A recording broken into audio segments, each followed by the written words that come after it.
Nobody knew her. To the palace, she was just another maid. Then one morning, she came across a goblet she had never noticed before. She meant to clean around it, but the shelf betrayed her. The goblet fell. Its contents spilled across the chamber floor like scattered stars, and a single drop found its way to her open lips. That drop should have killed her. Instead, it woke something, and now, the maid who cleaned the floors will shake the very throne.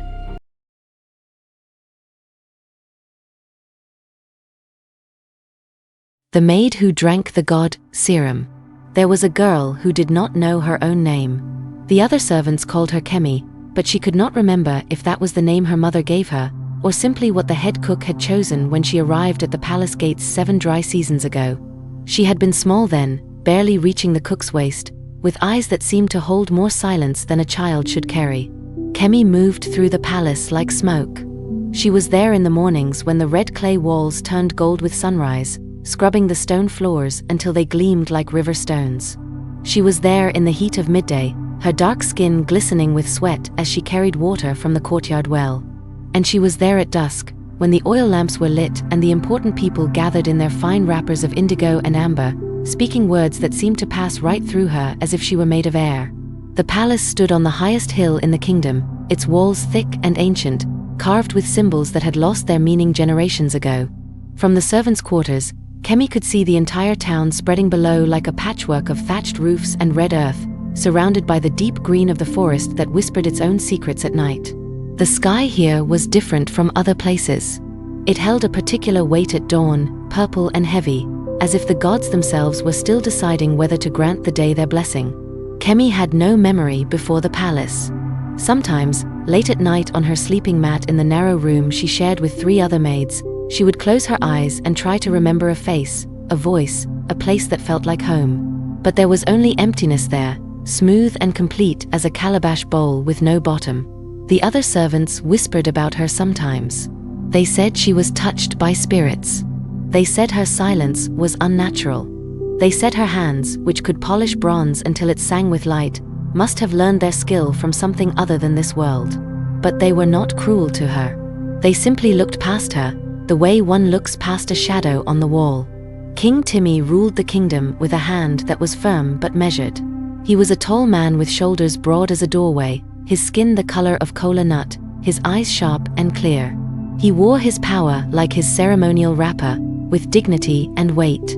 The people respected him. Some loved him. Others feared him in the way one fears the river during the rains, not with hatred, but with the knowledge that great force must be respected. The king's chamber was in the eastern wing of the palace, where the morning sun poured through latticed windows like liquid gold. It was Kemi's task to clean this room each day before the king rose. She would enter in the blue dark of dawn, when the roosters were just beginning their calls, and work in silence among the king's possessions: his carved wooden throne, his collection of ancestral masks, the great bronze mirror that was said to show not just faces but futures. On this particular morning, the air felt different. The sky outside was the color of crushed plums, streaked with orange like old fire. The wind carried the scent of coming rain and something else, something ancient and waiting. Kemi entered the chamber with her basket of cleaning cloths and her calabash of water mixed with ground charcoal for polishing. Her bare feet made no sound on the woven mats that covered the floor. She moved to the eastern wall where shelves carved directly into the clay held the king's most sacred objects: pottery from the old kingdoms, scrolls sealed with wax, small sculptures of gods whose names had been forgotten. And there, on the highest shelf where the morning light had not yet reached, sat a goblet unlike anything Kemi had seen before. It was made of some material that seemed to be both metal and stone, both solid and liquid. Even in the shadows, it glowed with a soft green light, like the belly of a firefly, like the phosphorescence that sometimes appears on the river at night. Inside the goblet, a liquid moved of its own accord, swirling in patterns that hurt to watch for too long. Kemi knew she should not touch it. Every instinct in her body, every lesson she had learned in her years of service, told her to step away, to pretend she had not seen this thing that clearly belonged to powers beyond her understanding. But the shelf needed cleaning. Dust had gathered there, thick as pollen. She reached up carefully, standing on the tips of her toes. Her cloth touched the edge of the goblet, And in that moment, as if the universe itself had been waiting for this exact mistake, the goblet tipped. Kemi's hands shot out to catch it, her heart hammering against her ribs. She caught it, barely, but the liquid inside had already begun to spill. A single drop, no larger than a tear, fell through the air in slow motion, caught the light, seemed to pulse with its own heartbeat, and landed directly on Kemi's open lips. She had been gasping in shock. Her mouth was open. The drop touched her tongue and disappeared down her throat before she could even think to spit. For one heartbeat, nothing happened. The goblet sat secure in her trembling hands. The room remained silent. Outside, a bird called its morning song. Then fire exploded through Kemi's veins. She dropped the goblet. It hit the woven mat without breaking, the remaining god serum spilling across the fibers like liquid stars. But Kemi did not see this. She was on her knees, her body convulsing as if lightning had struck her from within. Her skin burned. Her bones felt like they were breaking and reforming. Her mind cracked open like a clay pot struck by a hammer, and through the cracks poured light and sound and visions that were older than memory. She saw kingdoms that had crumbled to dust before her grandmother's grandmother was born. She saw gods walking among mortals, their feet leaving prints of flame in the red earth. She saw a woman with her own face but different, regal, powerful, wrapped in white cloth that glowed like the moon, standing before a great assembly and making a choice that would echo through generations. She saw twins. Two babies, identical in every way except their eyes. One pair of eyes held the hunger of rulership. The other held the peace of service. She saw these children grow into adults, saw one take the throne while the other chose to walk away, to serve the people from the ground rather than rule them from above. She saw bloodlines splitting and flowing like rivers, saw power passing through one line while wisdom flowed through another, saw the two streams growing farther and farther apart until they forgot they had ever been one. And through it all, through every vision, every fragment of impossible memory, she felt her body changing. Her blood sang with new power. Her bones hummed with ancient strength. Something that had been dormant inside her, buried so deep she had never known it existed, was now awake and roaring to life. When the transformation finally ended, Kemi lay on the floor of the king's chamber, gasping like a fish pulled from water. The sun had fully risen. Light poured through the latticed windows in golden shafts, illuminating the spilled god serum, which had already evaporated, leaving only a faint shimmer on the mat. Kemi's hands looked the same. Her rough servant's wrapper was unchanged. But inside, everything was different. She could feel power moving through her like a second heartbeat. She could sense the presence of every living thing in the palace, the guards at their posts, the cooks preparing morning meal, the king himself, still sleeping in his private quarters. And she could remember. Not everything, not yet, but enough. Enough to know that she was not just Kemi the maid. She was someone else. Someone who had been hidden, protected, kept ignorant of her own truth. The royal council found her before midday. They came in their ceremonial robes, 5 elders whose faces were maps of wrinkles and wisdom. They moved with the weight of those who carry the kingdom's deepest secrets. At their head walked Bola, the king's chief advisor, a man whose smile was as sharp as a blade and whose eyes missed nothing. Bola looked at the empty goblet. He looked at Kemi, still kneeling on the floor, her body trembling with aftershocks of divine power. And he understood immediately what had happened. The council took her to a hidden room deep within the palace walls, where the air smelled of ancient clay and dried herbs. They did not bind her, but she was not free to leave. Guards stood outside the single door, their spears crossed. Inside, an old man waited. His name was Mutu. He was the palace historian, keeper of the kingdom's memory, guardian of truths that most people had forgotten. His hair was white as cotton, his skin weathered like old leather, but his eyes were young and bright with curiosity. Mutu studied Kemi the way one studies a scroll written in a language almost lost to time. He asked her questions about the visions she had seen. He listened to her halting descriptions of the woman who looked like her, the twins, the choice that split a bloodline in two. And then he began to tell her a story. Long ago, before the current dynasty, before even the grandmothers could remember, the kingdom had been founded by a man named Dara. He was strong, wise, blessed by the gods themselves. But what few knew was that Dara had a twin sister named Saad. Saad was Dara's equal in every way, in strength, in wisdom, in divine favor. When their father died and the throne passed to them, the people expected war. Twins of equal power never shared rule peacefully.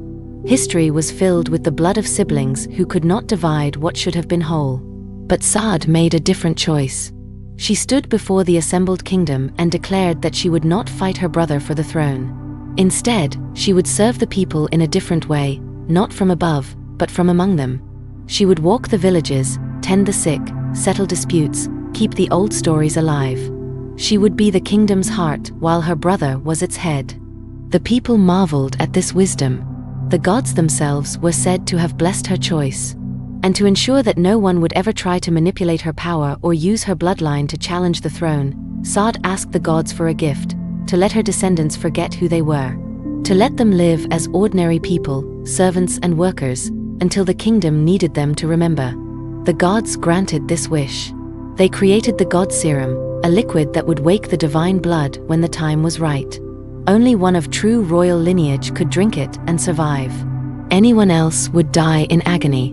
Muta's voice was soft as he finished the story. The room had grown dark. Outside, evening was falling, painting the sky the color of ember and ash. "You are Sada's last descendant," he told Kemi. "The bloodline thought to be extinct. You survived the god-serum because it recognized what flows in your veins." Kemi sat in silence, trying to understand what this meant. She was not just a maid with no memory. She was royalty. She was divine. She was equal in blood to King Timmy himself. But what did that make her? What did the kingdom need her to be? The answer came faster than she expected, and from all directions at once. Bola wanted her eliminated. He came to Muta's quarters that same night, his voice low and urgent. He spoke of threats to stability, of the chaos that would erupt if word spread that there was another bloodline, another claim to divine right. He spoke of duty and sacrifice and the good of the kingdom. Mutu refused him. The old historian had seen too much, knew too many truths. He told Bola that Kemi's survival was the god's will, and to kill her would bring divine punishment upon them all. Zola wanted to guide her. The priestess was younger than Mutu but older than Kemi, her body wrapped in white cloth, her neck heavy with beads that clicked like teeth when she moved. She came at dawn with offerings of kola nut and palm wine, and she spoke to Kemi of destiny and purpose. She told her that the gods had awakened her for a reason, that her power was meant to heal the rifts in the kingdom, to restore balance between the throne and the people. Kemi listened to Zola's words and felt their truth, but also their weight. The priestess wanted to shape her into something. A symbol, a bridge, a tool for divine will. It was gentler than Bola's desire for elimination, but it was still control. And then came Femi. He arrived in the dead of night, slipping past guards like shadow, finding his way to the hidden room where Kemi was kept. He was young, maybe 5 years older than Kemi, with a warrior's build and a revolutionary's fire in his eyes. He led a group of people from the outer villages who were tired of the king's absolute rule, who wanted voices in how the kingdom was governed, who dreamed of a different kind of power. Femi knelt before Kemi and spoke with the passion of one who had been waiting his whole life for this moment. He told her that her awakening was a sign from the gods that the old ways needed to change. He told her that together, they could overthrow King Timmy, not through violence but through the undeniable truth of her divine blood. He told her she could be the queen the kingdom needed, one who understood suffering, who had lived among the powerless, who would rule with compassion instead of tradition. His words were beautiful.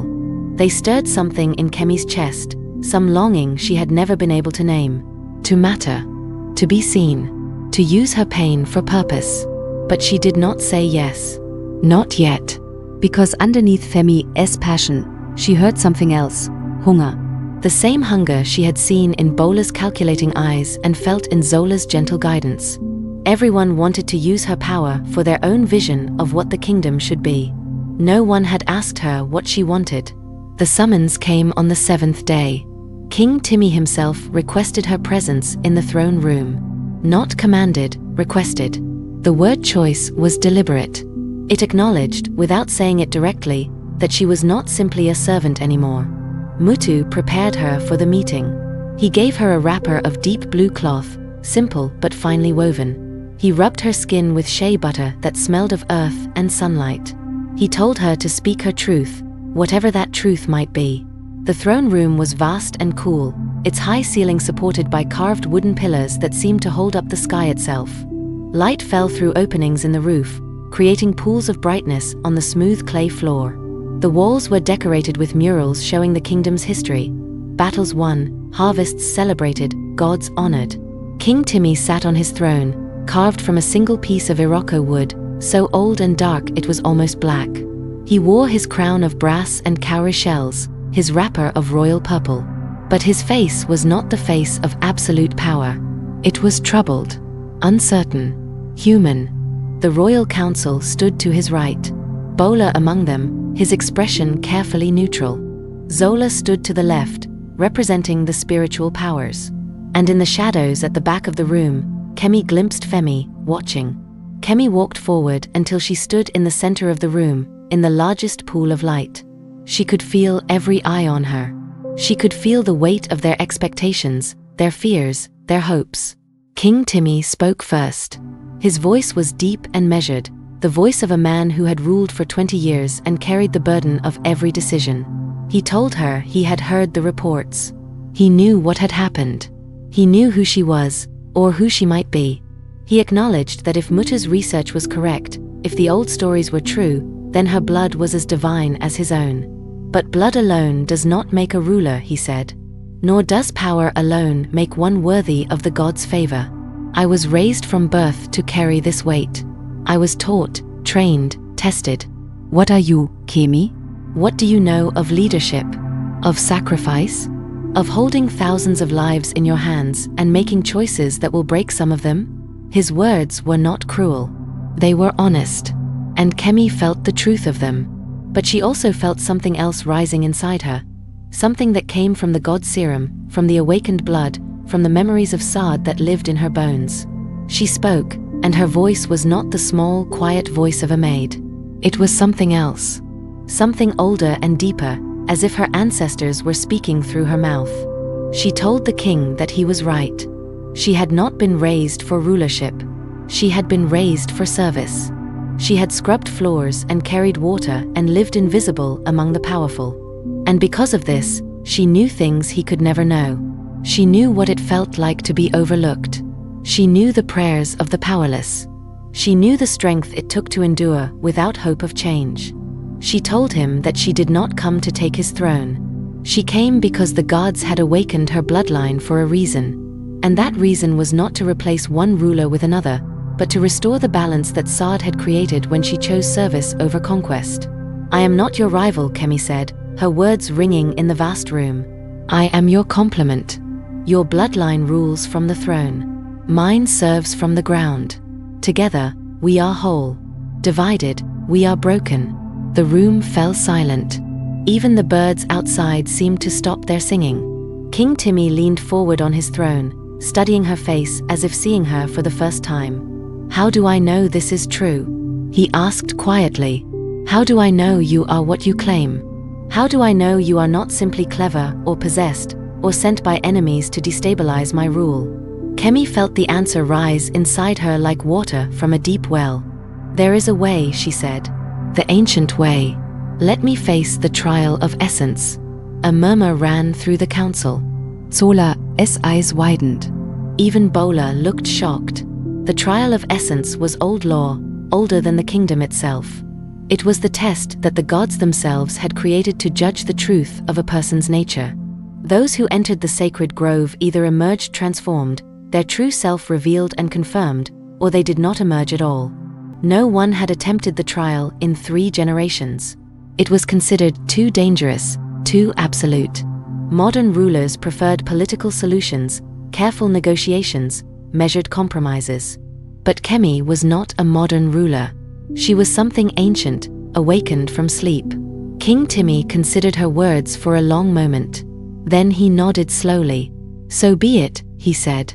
In 3 days' time, at the new moon, you will enter the grove of essence. May the gods show us all the truth. The sacred grove stood at the edge of the kingdom, where the farmland gave way to deep forest. The trees there were older than human memory, their trunks wider than houses, their roots diving deep into earth that had never known a plow. Moss hung from their branches like curtains of green water. The air itself seemed thick with power, with presence, with the breath of gods who had not yet decided to leave this world completely. Kemi walked to the grove alone, as tradition required. The sky above was black and starless, the moon nothing more than a shadow of itself. Behind her, at a respectful distance, came the witnesses. King Timi, the royal council, Zola with her priestesses, Mutu leaning on his walking stick, and hidden among the crowd Femi and his followers. At the edge of the grove stood 2 stone pillars, carved with symbols that seemed to move in the torchlight. Between them, a path led into darkness so complete it seemed solid. Zola came forward and painted Kemi's forehead with white clay. She whispered prayers in the old language, words that sounded like water over stones. Then she stepped back, and there was nothing between Kemi and the grove but her own fear and faith. Kemi stepped forward. The darkness swallowed her whole. Inside the grove, time moved differently. Or perhaps it didn't move at all. Kemi walked, but she could not tell if she was moving forward or simply standing still while the forest rearranged itself around her. Then the visions came. She saw 3 paths opening before her, 3 possible futures, each one real and waiting. In the first vision, she was small again, silent, invisible. She had returned to her maid's work, had chosen to forget what the god-serum had shown her, had let the power sleep once more. This was the path of surrender, of safety. She would live a quiet life and die a quiet death, and the kingdom would continue unchanged. There was peace in this vision, but also a deep, aching emptiness. In the second vision, she stood on a mountain top, alone and magnificent. She had claimed her divine right, had overthrown King Timi with Femi's help, had taken the throne through revolution. She ruled absolutely, with wisdom born from suffering, with compassion born from invisibility. But around her throne was a ring of blood. The old order had not died peacefully. And in her eyes, in this vision of herself, Kemi saw the same hardness she had sometimes seen in King Timi's face, the weight of choices that broke people, the loneliness of absolute power. In the third vision, she stood in the center of the kingdom with her hands extended, one toward the palace, one toward the villages. She wore no crown but was dressed in both royal cloth and common wrapper, both at once, somehow. Around her, the kingdom had changed. The throne room now held seats for village elders. The royal councils included common voices. King Timi stood beside her, not as her ruler or her subject, but as her equal in a partnership of balance. It was messy. It was complicated. Change came slowly, and not everyone was happy.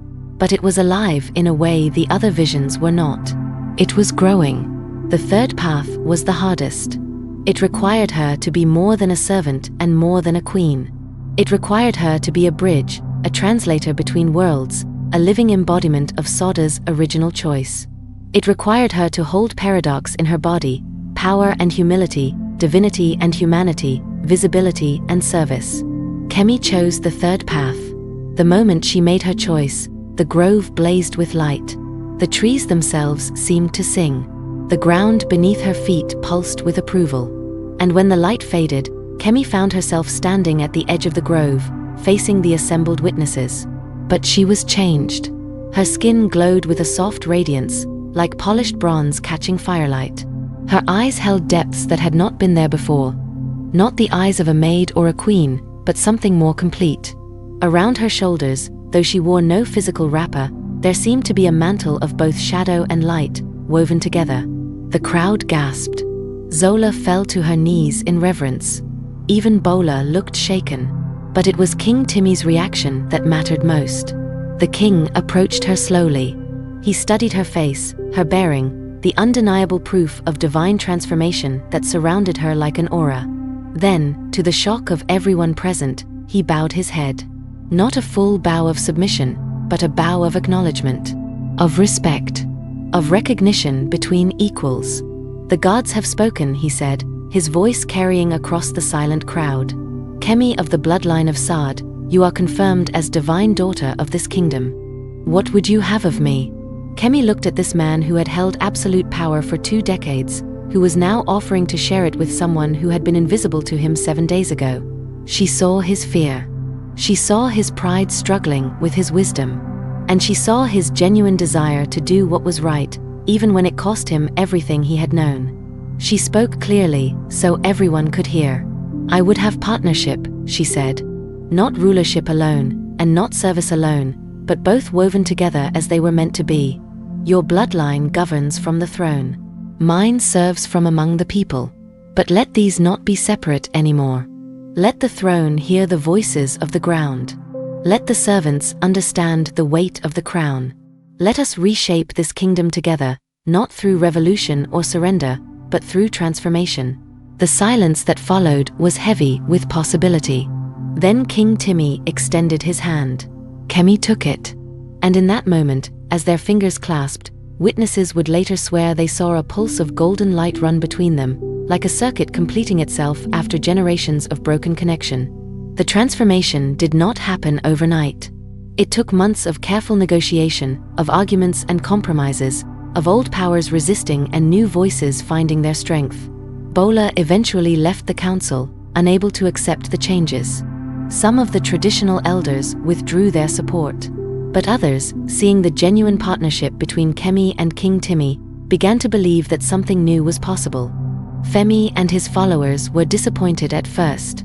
They had wanted revolution, not evolution. But Kemi met with them in the villages, listened to their grievances, and showed them that transformation could be more powerful than overthrow. Slowly, some of them began to join the new councils, to participate in reshaping the kingdom from within. Mutu became Kemi's teacher, helping her understand the depths of her heritage. Zola became her spiritual guide, helping her navigate the powers that now flowed through her blood. And King Timmy became her partner in a form of leadership that neither of them had imagined but both were learning to embody. Together, they established new traditions. The royal councils now included representatives from every village. Decisions that affected the whole kingdom required consensus, not just the king's decree. And once each season, Kemi herself walked among the people as Sod had done, listening to their needs, settling disputes, keeping the old stories alive. She never forgot what it felt like to be invisible. That memory became her greatest strength, the ability to see those whom power usually overlooked, to hear voices that authority usually silenced. And on certain nights, when the moon was full and the air was heavy with the scent of coming rain, Kemi would stand in the palace courtyard and remember. She would remember the girl who had no name, who moved through the world like smoke, who had accidentally drunk from a goblet and discovered she was more than she ever imagined. The kingdom thrived under this new balance. Not perfectly. Never perfectly. There were still conflicts and failures and moments when the old ways and new ways ground against each other like stones. But there was also growth. There was also healing. There was also the slow, steady work of becoming something better than they had been before. And in the throne room, carved into the walls alongside the old murals of kings and conquests, new images appeared. Images of a woman in both royal and common cloth. Images of a maid who became a bridge. Images of two bloodlines, finally restored to their original wholeness. Kemi's story became the story the grandmothers told their grandchildren. The maid who drank the god-serum. The lost princess who chose transformation over conquest. The woman who proved that true power lies not in domination or submission, but in the courage to be fully oneself while honoring the fullness of others. And sometimes, on quiet mornings when the sky turned purple and orange like old fire, servants in the palace would swear they could still see her moving through the halls. Not invisible anymore, but radiant, teaching them that every person carries divinity in their blood, waiting for the moment when it will finally be allowed to wake.